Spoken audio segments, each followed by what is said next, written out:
There are about 1.8 billion people in the world today who have a cell phone but don't have access to any financial services. And what's really powerful about cryptocurrency is that it lets anybody, if you just have a smartphone and internet connection, participate in the global economy.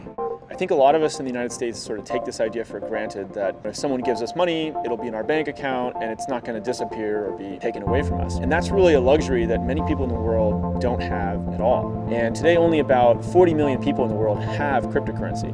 But this is just the very early days. And I believe within 5 years, 1 billion people in the world will have cryptocurrency, and it'll shift from this investment phase to the utility phase, meaning people actually using cryptocurrency to buy goods and services and transact in the economy.